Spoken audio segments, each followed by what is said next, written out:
Hello বন্ধুরা, আজকের ভিডিওতে ক্লাস 9-এর একটা প্রোগ্রাম নিয়ে এসেছি। উপপাদ্য সংক্রান্ত ভেদক এবং মধ্যবিন্দু সংক্রান্ত যে চ্যাপ্টার, এই চ্যাপ্টারের একটা কোর্সে দেখি 9 এই চ্যাপ্টারের একটা প্রবলেম, 12 দাগের প্রবলেমটা বলেছে। দেখো, এবি সরল রেখাংশের মধ্যবিন্দু বলে দেওয়া আছে সি এবং পি কিউ যে কোনো একটি সরল রেখা যথাক্রমে পি কিউ যে কোনো সরলরেখা এ বি ও সি বিন্দু থেকে পি কিউ সরলরেখার ক্ষুদ্রতর দূরত্ব যথাক্রমে এ আর বিএস ও সিটি প্রমাণ করতে বলছে। A R plus BS equal to CT. তো আমার এই ভিডিওগুলোতে দেখো, আমি এই প্রবলেমগুলো সলভ করে দিচ্ছি। এটা কিন্তু যারা ভালো মেরিটের স্টুডেন্ট, যারা নিজেরা এগুলো করতে পারবে, এগুলো বিশেষ তাদের জন্য নয়। কিন্তু যারা জিনিসগুলো হয়তো ঠিকঠাক করে বুঝতে পারে না যে কীভাবে এক্সট্রা বা প্রয়োগগুলো আমরা করব, ঠিক আছে, তো তাদের জন্য এই প্রবলেমগুলো। তারা এখান থেকে কিছুটা আশা করি শিখতে পারবে। জাস্ট মার্কস পাওয়াটা বড় কথা নয়। তো প্রবলেমগুলো প্রমাণ করতে গেলে কীভাবে জিনিসগুলোকে প্রমাণ করতে হয় ও কীভাবে কাজে লাগাতে হয় উপপাদ্যগুলোকে, তো সেগুলো বইয়ের যেগুলো প্রয়োগ করে দেওয়া আছে সেগুলো করে এবং এক্সারসাইজের এগুলো কিছু করে তাদের মধ্যে যদি একটা কিছুটা আয়ত্ত আসে, তো সেই জন্যই এই একটা ছোটো প্রয়াস।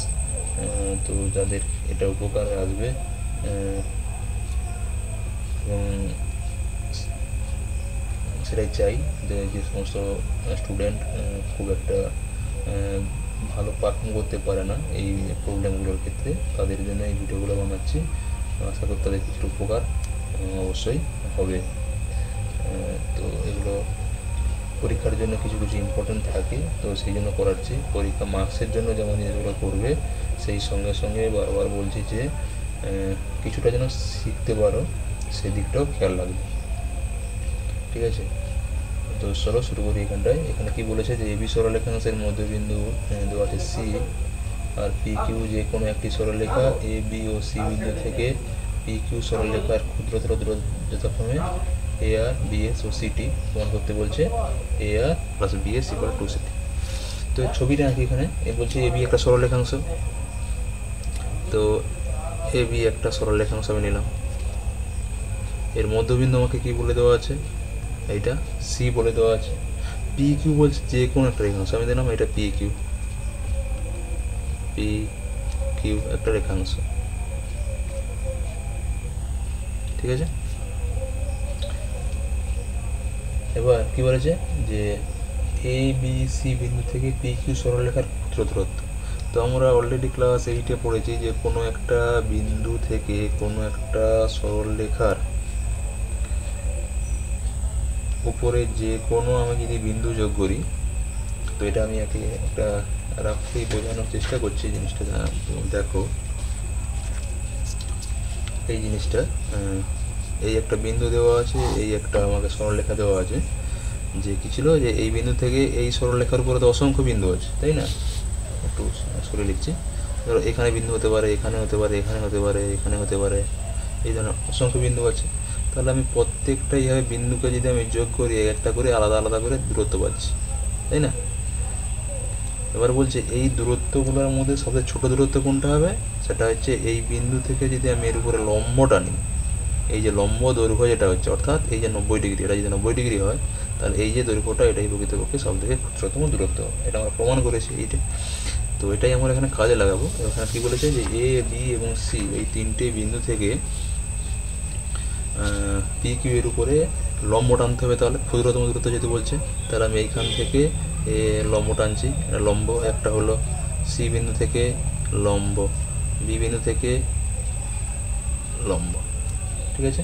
এগুলো আমি নাম দিয়ে দিচ্ছি। এটা ধরো পিটাকে একটু বাড়িয়ে দিচ্ছি এদিকে। This is L M N, ঠিক আছে। তাহলে এ বিন্দু, বি বিন্দু এবং সি বিন্দু দিয়ে আমি যদি পি কিউ এর উপরে লম্ব টানি, সেগুলো হচ্ছে পি কিউকে এল এন এবং এম বিন্দুতে যেতে পেরেছে। আমার কী প্রমাণ করতে বলছে,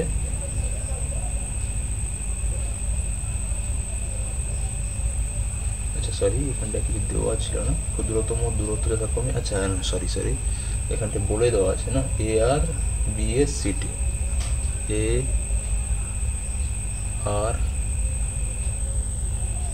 আর B S, sorry B S CT. ঠিক আছে, একটু কাটাকাটি হয়ে গেল এখানটাতে, এ আর বি এস এবং সিটি, সরি ফর মিস্টেক।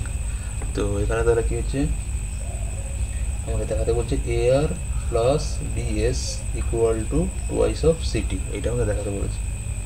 তো কী করে এখানে দেখাবো, দেখো সিটা কি বলে দেওয়া আছে, এ বি এর মধ্যবিন্দু, তাই না? তো সিটা যদি এ বি এর মধ্যবিন্দু হয় তাহলে এসি আর বিসি দুটো কি দৈর্ঘ্য একই। তো আমরা লাস্ট একটা উপপাদ্য প্রমাণ করেছিলাম এই ক্লাস 9-এ, এই চ্যাপ্টারে। কী ছিল সেটা, যে 3 বা 3-এর বেশি সমান্তরাল সরলরেখা যদি কোনো ভেদক দ্বারা সমান দৈর্ঘ্যে ছেদিত হয়, বা কোনো ভেদককে সমান সমান দৈর্ঘ্যে ছেদ করে, তাহলে অন্য যে কোনো ভেদককেও সমান সমান দৈর্ঘ্যে তারা ছেদ করবে, তাই না? তো সেটাই এখানে কাজে লাগাবো। এখানে দেখো এ আর সিটি এবং বিএস এগুলো কি পরস্পর সমান্তরাল হবে? হবে, কারণ পি কিউ সরলরেখার উপরে দেখো তিনটেই লম্ব, তাহলে এই সরলরেখার উপর এ লম্ব, আবার এই সরলরেখার উপর এটা লম্ব, তাহলে এটা অবশ্যই এর সঙ্গে সমান্তরাল। সেম কেস তিনটের ক্ষেত্রে, অর্থাৎ এ আর বিএস এবং সিটি পরস্পর সমান্তরাল সরলরেখা। আর কি দেওয়া আছে এখানে, এ বিটা হচ্ছে ভেদক, আর যেহেতু সি বিন্দু দ্বারা এখানে কি হচ্ছে সমান দৈর্ঘ্যে ছেদ করছে এই এ বিটাকে, তাহলে অবশ্যই এই ভেদকটাকেও, এই যে পি কিউ ভেদকটাকেও এটা কিন্তু সমান সমান দৈর্ঘ্যে ছেদ করবে, অর্থাৎ এখানে টিএস যা হবে আর আর টি এটাও কী হবে, একই দৈর্ঘ্য হবে, সমান, অর্থাৎ টিটা কী হয়ে যাবে, এর মধ্যবিন্দু হয়ে যাবে, তাই না? তোমার কী দেখাতে বলেছিল দেখো, A R plus B S equal to কী হবে, টুয়াইস অফ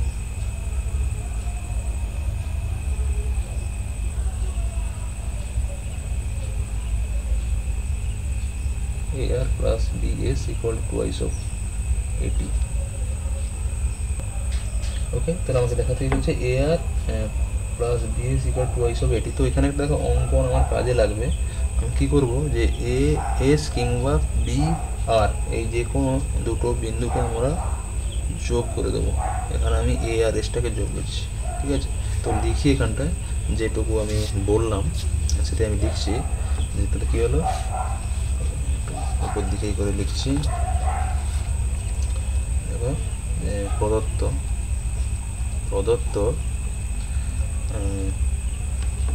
এ বি সরল রেখাংশের মধ্যবিন্দু সি এবং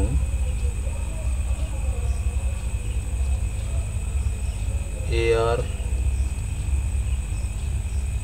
বি এস ও সিটি হলো পি কিউ সরলরেখার উপর লম্ব, ঠিক আছে, লম্ব। তাহলে প্রমাণ করতে হবে যে A R plus B S equal to twice of CT. এখানে আমি অঙ্কন কী করলাম, অঙ্কন এ ও এস যুক্ত করিলাম, ঠিক আছে? তো প্রমাণে চলে আসে, এখানে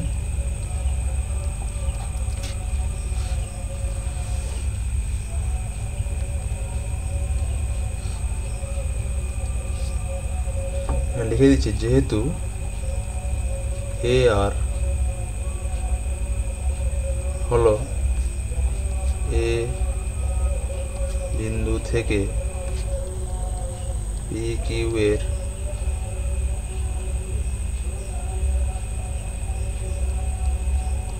ক্ষুদ্রতর দূরত্ব, অতএব এই আরটা কি হবে, এটাকে লম্ব চিহ্ন বলা হয়, এ আর লম্ব পি কিউ। একইভাবে বি এস লম্ব পি কিউ এবং সিটি লম্ব পি কিউ, অর্থাৎ এ আর বি এস ও সিটি পরস্পর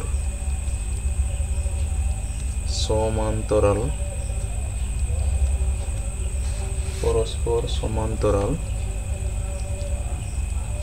সরল রেখা বা রেখাংশ। ঠিক আছে, এখন এ আর বি এস ও সিটি সমান্তরাল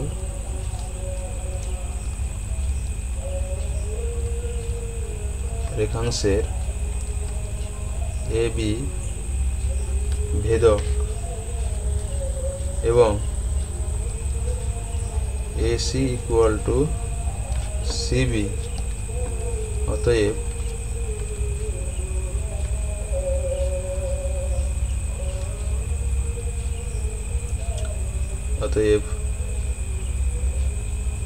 RS ভেদকের ক্ষেত্রে কি হবে, আর টি ইকুয়াল টু টিএস। ঠিক আছে, এখানে অবশ্যই উপপাদ্যের স্টেটমেন্টটা আমাকে এখানে লিখে দিতে হবে। ঠিক আছে, যেটা আমি মুখে বললাম যে যদি তিনটি বা তার বেশি সমান্তরাল সরল রেখা, এখানটা লেখা জায়গা হবে কিনা, সরল রেখা যে কোনো ভেদক থেকে সমান সমান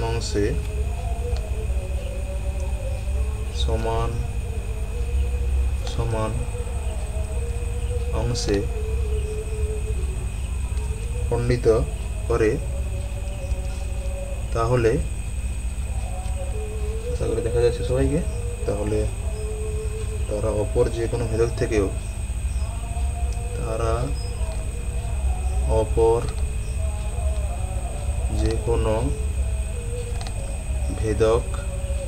থেকেও সমান সমান অংশ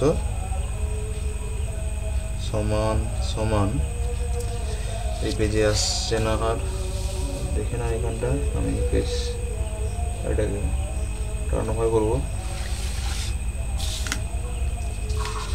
তো নেক্সট সমান সমান অংশ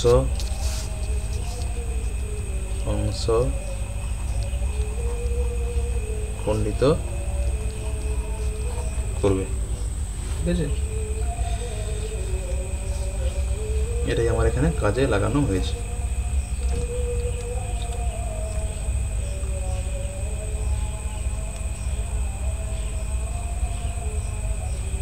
অতএব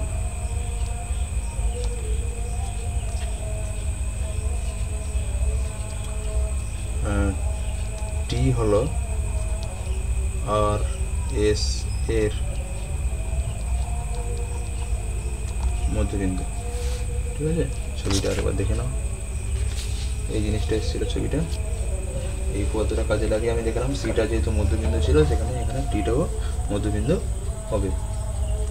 তো এরপরে আমি চলে আসি, এ আর এসটাকে আমি যোগ করেছিলাম এখান থেকে দেখো দুটো ত্রিভুজ পেয়ে গেছি। এখানে একটা নাম দিচ্ছি, এইটা এটা কি ছিল, সে এম এখানে নেই, আচ্ছা AOS যুক্ত করিলাম, এখানে লিখে দাও তাহলে যা সিটিকে M বিন্দুতে ছেদ করেছি। ঠিক আছে, যে এইখানটা লিখে দিয়েছি দেখলাম ওই যে AOS যুক্ত করিলাম যা সিটিকে M বিন্দুতে ছেদ করেছি। ঠিক আছে, লেখা হয়নি প্রথমে, তো এখানে প্রমাণ করার সময় যেটা যখন কাজে লাগছে আমি সেই মুহূর্তে লিখছি, কারণ আগে পুরোটা লিখে দিলে হয়তো বুঝতে অসুবিধা হবে, তো তাই আমি পরেই স্টেপ ওয়াইজ লিখছি। তো টিটা আমি পেলাম RS এর মধ্যবিন্দু। তাহলে এখন আমি কি করব, এই দুটো ত্রিভুজ যে পাচ্ছি এখানে দেখে নাও, এখানে দেখো একটা ত্রিভুজ পেয়ে যাচ্ছি ASR পাচ্ছি একটা ত্রিভুজ, আর একটা পাচ্ছি দেখো ABS। ঠিক আছে, এই দুটো ত্রিভুজের ক্ষেত্রে কি পাবো এখানে। আচ্ছা এখানে দেখো টিটা কি ছিল, এই ত্রিভুজের ক্ষেত্রে টিটা ছিল RS এর মধ্যবিন্দু, আর সিটা তো অলরেডি AR এর সাথে সমান্তরাল, আর এমটা যেহেতু সিটির উপরে আছে তার TMটা অবশ্যই কি হবে AR এর সঙ্গে সমান্তরাল। এটা যেহেতু সমান্তরাল হচ্ছে এবং এটা মধ্যবিন্দু হচ্ছে, ওই আগের উপায় থেকে বলতে পারি কি এমটা কি হবে AS এর মধ্যবিন্দু। তাহলে এখানে TM সমান কি হবে হাফ অফ AR। আবার একই রকম এই ত্রিভুজের ক্ষেত্রে ABS ত্রিভুজের ক্ষেত্রে কি হবে, সিটা তো মধ্যবিন্দু এবং এখানে দেখো সিটি ছিল BS এর সমান্তরাল, তাহলে CMটা অবশ্যই কি হবে BS এর সঙ্গে সমান্তরাল হবে, তাহলে CM সমান কি হবে হাফ অফ BS হয়ে যাবে। তো এটাই আমি লিখছি এখানে, স্টেটমেন্টগুলো বারবার আমি ঘুরে লিখছি না, তো আমি এখানে ব্র্যাকেট দিয়ে দিচ্ছি, অবশ্যই সেখানে লিখতে হবে। তাহলে ত্রিভুজ ARS এর টি হলো RS এর মধ্যবিন্দু এবং কি TM সমান্তরাল RA, যেহেতু কারণটা অবশ্যই লিখতে হবে, যেহেতু কি CT সমান্তরাল RA বা AR। ওকে, অতএব কী হবে, এমটা কী হবে, এমটা হচ্ছে এম হলো এম হলো AS এর মধ্যবিন্দু এবং এখানে কি লিখতে হবে যে TM equal to half of AR। এখানে অবশ্যই উপপাদ্যটা লিখতে হবে কি যে কোনো ত্রিভুজে, এটা কোনটা আমি লাগালাম, একটা মধ্যবিন্দু দেওয়া ছিল আর এখানে সমান্তরাল কিছু দেওয়া আছে, যে কোনো ত্রিভুজের কোনো একটি বাহুর মধ্যবিন্দু থেকে দ্বিতীয় বাহুর সমান্তরাল সরলরেখা তৃতীয় বাহুকে সমদ্বিখণ্ডিত করে এবং দ্বিতীয় বাহুর অর্ধেক, তাই না, এই পদ্ধতি এখানে কাজে লাগানো হচ্ছে। তো এটাই এখানে লিখে দিতে হবে, উপপাদ্যটা এখানে লিখে দিতে হবে। আমি মুখে বলে দিলাম, বারবার আমি লিখছি না, ভিডিওটা বড় হয়ে যাচ্ছে। তো TM equal to half of AR হয়ে গেল। আবার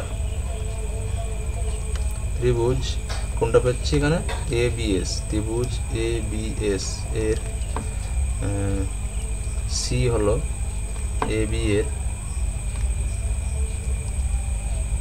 মধ্যবিন্দু এবং M হলো AS এর মধ্যবিন্দু। অতএব কি পাবো, অতএব CM equal to half of BS। এখানেই অবশ্য উপপাদ্য আমাকে লিখতে হবে। এখানে কোনটা হবে, অন্যটা, যেহেতু এখানে যে দুটো কোনো ত্রিভুজের যে কোনো দুটি বাহুর মধ্যবিন্দুর সংযোজক রেখাংশ সেটা হচ্ছে তৃতীয় বাহুর সমান্তরাল ও অর্ধেক হয়, এই উপপাদ্যটা এখানে কাজে লাগাচ্ছে, দুটো উপপাদ্য কাজে লাগছে এখানে পরপর। তাহলে CM পেলাম হাফ অফ এটা, তাহলে এটাকে 1 নম্বর দিয়ে দাও আর এটাকে 2 নম্বর দিয়ে দাও। তাহলে আমি এখানে কী ছিল, আমাকে TM আর CM যোগ করে দাও, কারণ কি আমাকে CT বের করতে হবে। অতএব CT ইকুয়াল টু কী হবে TM যুক্ত MC। So TM equal to কী পেলাম হাফ অফ AR যুক্ত MC কী পেলাম হাফ অফ BS। তাহলে এখান থেকে হাফটা কমন নিয়ে নাও, তাহলে হাফ AR প্লাস BS। ওকে, বা এখান থেকে পাচ্ছি দেখো AR plus BS equal to twice of CT। এটাই আমাকে প্রমাণ করতে দেওয়া ছিল, সো প্রমাণিত। দেখে নাও, একটু স্পিডে লিখতে গিয়ে হাতের লেখা হয়তো একটু সমস্যা হয়েছে, তো ওটা তোমাদেরকে বুঝে নিতে হবে। মুখে এবার বলেছি, প্রবলেমটা সলভ করার সময় আশা করি এটা বুঝতে কারোর কোনো অসুবিধা হবে না। আমি এটা দেখে নিচ্ছি আরেকবার ঘুরিয়ে, চেক করে নাও যদি কোথাও দেখতে তখন অসুবিধা হয়েছিল বোঝানোর সময়। হলো, এটা লাস্ট পেজ। ফার্স্ট পেজটা আরেকবার দেখে নাও, এটা ছিল ফার্স্ট পেজ। প্রবলেমটা দেখিয়ে দিচ্ছি, আশা করি বোঝা গেছে সবার। যদি কোথাও না বোঝা যায় তোমরা অবশ্যই কমেন্ট সেকশানে জানাবে, আমি এটাকে ক্লিয়ার করার চেষ্টা করব। এবং যদি ভিডিওগুলো তোমাদের ভালো লেগে থাকে অবশ্যই লাইক, শেয়ার এবং সাবস্ক্রাইব করবে।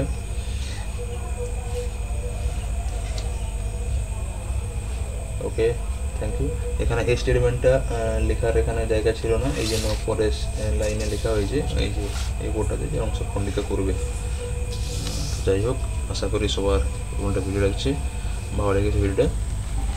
তো আজকে এখানে পর্যন্তই। পরের ভিডিওতে নেক্সট কিছু একটা তোমাদের কাছে নিয়ে আসবো তোমাদের হেল্প করার জন্য। ধন্যবাদ।